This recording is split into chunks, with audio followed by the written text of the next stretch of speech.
இந்த காலை வேலையில் வாங்க ஜெபம் பண்ணலாமா? நீங்களும் இந்த காலை வேலையில் ஜெபிக்கணும்னு பிளான் பண்ணியிருக்கீங்களே.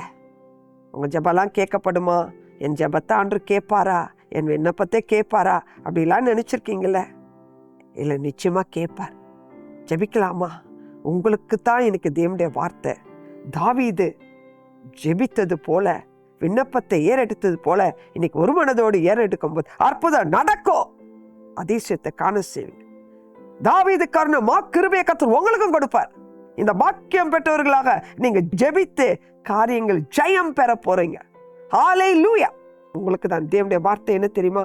சங்கீதம் 64:1 சொல்லலாமா? தேவனே, என் விண்ணப்பத்தில் என் சத்தத்தை கேட்டருளும். சத்ருவால் வரும் பயத்தை நீக்கி என் பிராணனை காத்தருளும். சொல்லி பாருங்களேன். இந்த வசனத்தை ஜெபமா விண்ணப்பமாக தேவனிடத்தில் தெரியப்படுத்துங்க. கர்த்தர் உங்களை மகிழ்ந்து களிக்கூற செய்வார். உங்க சத்துருக்களுடைய பயத்துக்கெல்லாம் நீங்களாக்கி கர்த்தர் உங்களை விடுதலையாக்கி உங்களை பாதுகாக்க வலிமையுள்ள தேவனாக இருக்கிறார். உங்கள் இருதயம் கலங்காது இருப்பதாக. ஆமென்.